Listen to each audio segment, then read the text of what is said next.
Bonjour à tous et bonjour à toutes, je suis Fabrice Parra, directeur technique et artistique.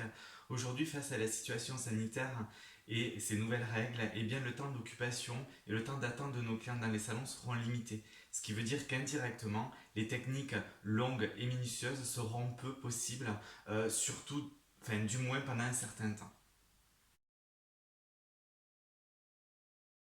L'objectif de cette vidéo n'est pas de vous faire une démonstration technique avec un avant-après, ni même de vous parler de produits. L'idée est vraiment de vous accompagner dans ces changements en vous apportant des réponses concrètes, rapides, tout en optimisant le chiffre d'affaires additionnel dans un espace-temps limité.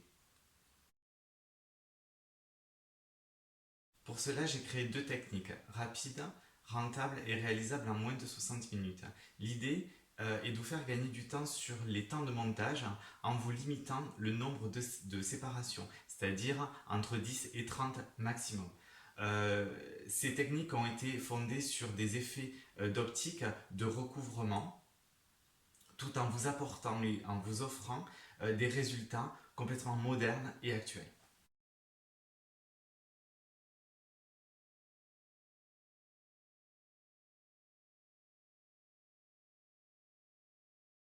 Commençons avec cette première technique. Celle-ci vous apportera un effet très naturel, fondu, avec des dégradés de couleurs, tout en douceur, un peu dans l'esprit des ombrés, sombrés ou painting balayage. Comme vous pouvez le voir sur la page de présentation, vous allez avoir différents effets de cette technique. Commençons par le croquis pour rentrer dans le détail de cette technique. Eh bien, elle est assez simple. Il suffit de réaliser un zigzag sur l'ensemble de la chevelure. Ce qui est intéressant dans cette technique, c'est que, comme vous pouvez le voir, vous avez des espacements différents avec une dimension d'épaisseur différente. Et c'est cet effet-là qui vous permet d'avoir cet effet d'optique, cet effet de recouvrement, comme si vous aviez fait des séparations horizontales beaucoup sur l'ensemble de la tête. Donc en fait, réellement, vous gagnez du temps. Avec cette technique, vous pouvez travailler en painting balayage ou encore en technique de freehand. Ça, c'est vous qui le décidez. Et aussi, l'avantage de cette technique-là, c'est que euh, vous allez pouvoir parfaitement utiliser toutes les nuances plus ou moins contrastées, si vous le souhaitez aussi, jouer sur des tonalités pour les brunes, pour les blondes. Vraiment, elle ouvre un champ de possibilités infini. Maintenant, je vais vous démontrer sur la tête malléable comment réaliser cette technique. Donc j'ai préparé les séparations au préalable. Donc comme vous pouvez le voir, vous travaillez le zigzag sur l'ensemble de la chevelure. Vous commencez par la nuque et vous finissez par l'avant. Je vous montre sur les côtés ce que ça donne. Voilà. Et vous voyez cet effet plus fin que je vous expliquais tout à l'heure. Eh bien, vous avez des côtés fins, des côtés plus épais, et c'est cet effet-là qui va vous donner une dimension et une quantité d'effets. Donc, comme vous pouvez le voir, on a 4 séparations sur un côté, et sur l'autre côté,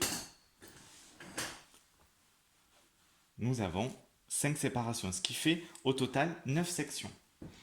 Donc là, avec cette technique, ce que je vous disais, c'est que vous pouvez parfaitement travailler avec du painting balayage ou même encore du hand balayage. Ça, c'est à vous de voir ce que vous préférez réaliser. Pour ma part, dans cette technique, vous pouvez tout à fait travailler un effet de painting, comme je le fais ici. Alors, j'utilise un produit qui est tout simple, c'est du masque avec un masque repigmentant qui vous permet en fait de voir l'effet visuel de cette technique. Donc, vous pouvez prendre soit la totalité de la mèche comme je fais, ou alors prendre qu'une partie de la mèche si vous voulez avoir des effets plus marqués, des effets euh, on va dire, plus colorés en fait. Voilà.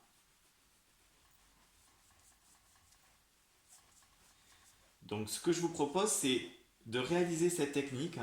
Je vous montre le résultat du montage final et je vous dirai combien de temps il m'a fallu pour réaliser cette technique.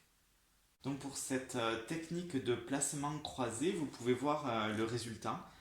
J'ai volontairement croisé mon application en déposant mes mèches pour que vous puissiez garder en mémoire le croquis que vous voyez derrière.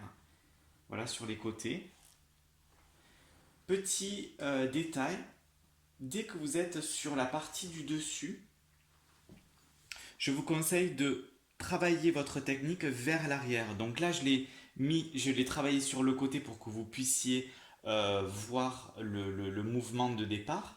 Mais pour vous, il est plus intéressant de travailler vers l'arrière pour que vos départs soient plus naturels. Donc avec cette technique, j'ai utilisé 10 séparations et j'ai réalisé ça en 10 minutes.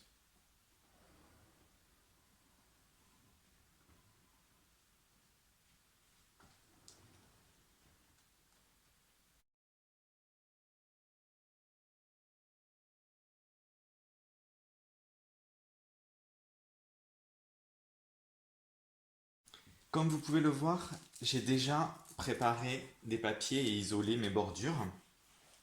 Si vous souhaitez avoir un effet contouring avec un effet plus marqué, plus contrasté sur l'avant, vous pouvez doubler ou voire tripler vos séparations isolées.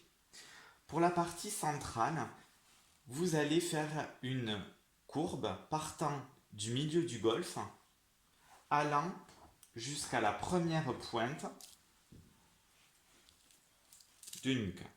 Et vous ferez la même chose sur le côté opposé.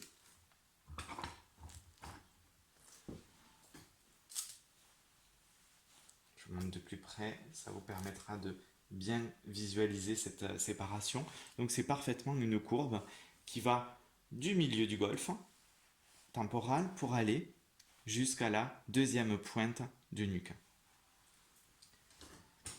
Je vais isoler les côtés.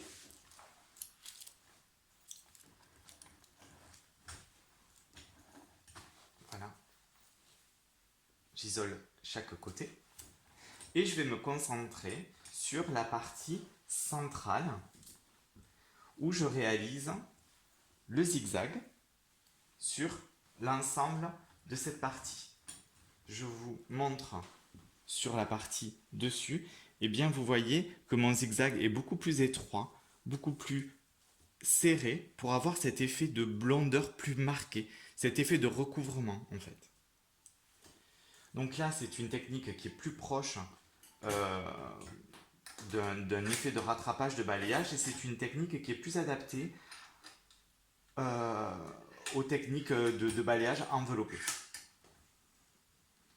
Donc là nous sommes au total à 11 séparations qui sont visualisées par les pinces noires et par les pinces métalliques.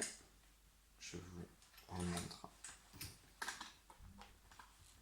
Donc là, nous sommes à 11.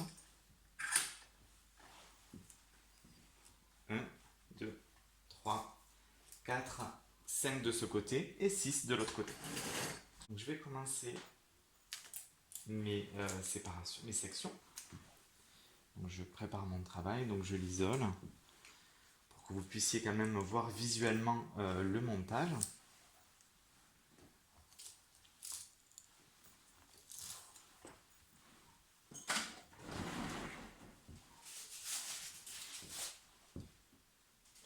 Donc là, vous pouvez parfaitement faire la technique de tricotage ou encore de baby light. À vous de voir ce que vous avez l'habitude et ce que vous aimez faire, mais voir aussi ce que la cliente a l'habitude de porter.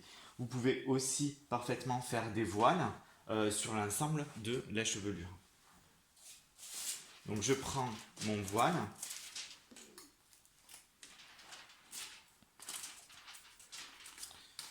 Alors soit vous pouvez juste prendre une séparation comme je fais à chaque mouvement de votre zigzag ou bien le doubler. Si vous le doublez, vous aurez un effet plus marqué du blond.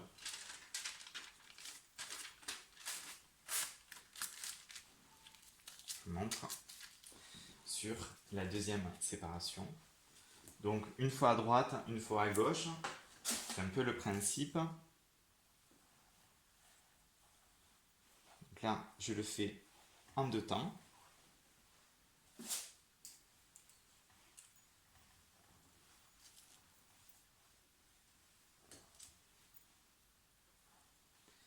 Par contre, quand vous êtes en travail enfermé, évitez que le point le plus fin de votre séparation ne touche votre dernière mèche. Sinon, vous allez avoir un effet trop fort et trop marqué sur cette partie-là. Donc là, je le dédouble pour augmenter la quantité et l'effet de mon blond. Donc moi, je travaille avec un effet de voile. Mais comme je vous disais tout à l'heure, vous pouvez réaliser la technique de votre choix.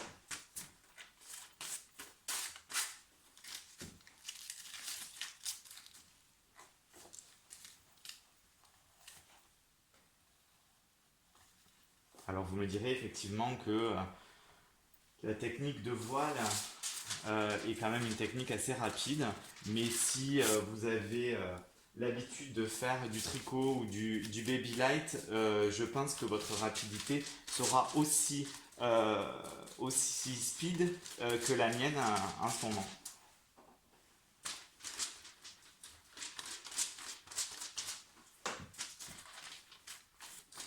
Je vous propose de terminer cette technique. Je vous remontrerai à la fin comment le montage se positionne et je vous dirai exactement le temps qu'il m'a fallu pour réaliser ce montage. Pour cette deuxième technique de placement, je l'ai réalisée en 20 minutes, très exactement 17 minutes, et j'ai utilisé 20 séparations. Pourquoi j'ai utilisé 20 séparations? Parce qu'en fait, sur la partie du dessus, celle de recouvrement, eh bien, j'ai doublé à chaque mouvement de mon zigzag, j'ai doublé sur la partie la plus épaisse. Par exemple, je vous ai visualisé sur la partie basse du mouvement de mon zigzag avec un papier violet, et sur la partie plus épaisse, je l'ai doublé avant de basculer sur le deuxième mouvement de mon zigzag par un papier gris. Si je viens à doubler la partie centrale de mon zigzag, et bien en fait ça veut dire que je vais utiliser au maximum 30 séparations. Je sais que vous allez me dire, et si ma cliente a toutefois un mouvement naturel sur le côté? Eh bien ce que je vous conseille, c'est de faire un rectangle autour du mouvement naturel qui est ici représenté en rose et garder 2 cm de chaque côté et travailler en méthode enfermée sur ces parties qui sont le plus proches de votre raie naturelle. Mais par la suite, sur chaque côté, vous continuez à suivre votre zigzag. J'espère que ces techniques vous auront plu et que vous allez prendre autant de plaisir que moi à les réaliser. Je vous remercie de votre attention, je vous remercie également de votre fidélité et je vous dis à très bientôt.